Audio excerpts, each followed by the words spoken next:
Bonjour à tous et bienvenue sur Comics et compagnie. Aujourd'hui on se retrouve dehors encore une fois parce que il fait beau et aujourd'hui on se retrouve pour parler de l'épisode 2 de Doom Patrol de la saison 1.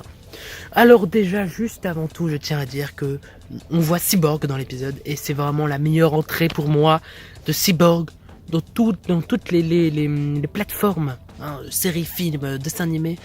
Là, je pense que son entrée c'est la meilleure et vraiment j'ai aimé cet épisode et j'aime toujours autant comment le côté humour et sérieux sont mélangés pour en faire un épisode extrêmement bien et j'admire vraiment les travaux de tous ces écrivains. Je vais tous les mettre là, voilà, ceux qui ont écrit. Donc vraiment j'ai beaucoup aimé l'épisode, même si ça avance pas beaucoup dans l'histoire. Bon ça c'est pas méchant, mais j'ai beaucoup aimé. Alors en gros ça reprend la fin de l'épisode 1 où il y avait un espèce de trou de verre fermé dans le... On voit la voiture qui a passé derrière.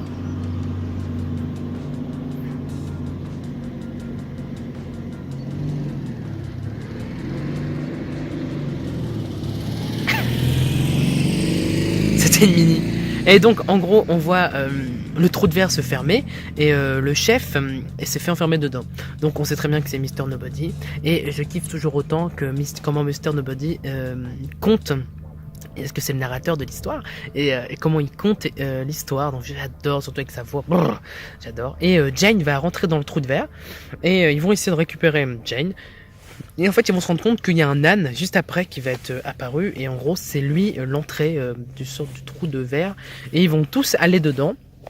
Et en gros, le narrateur va contrôler Cyborg, Elastigirl et Mister Négative. Il va un peu les torturer psychologiquement avec leur passé. Ça va pas trop fonctionner, du coup il va te rejeter de l'âne et tout. Et Jane en même temps. Et on va en apprendre un peu plus sur Jane, sur ses 64 personnalités. Et on va apprendre que là où sont enfermées ces personnalités, ça s'appelle The Underground, donc le souterrain en français si je me trompe pas. Donc c'est donc le souterrain. Donc c'est plutôt stylé, on voit encore plein de formes pour Crazy Jane et impressionnant le travail de l'acteur, enfin de l'actrice du coup, c'est vraiment hallucinant.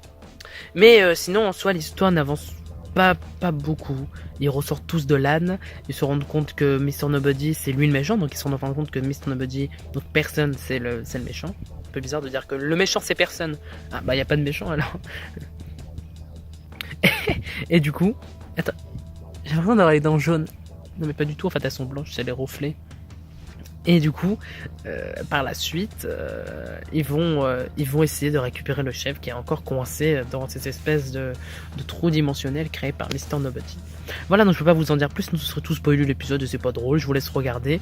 Moi vous avez mon avis très rapide et assez simple. Et voilà, on se retrouve la semaine prochaine pour l'épisode 3.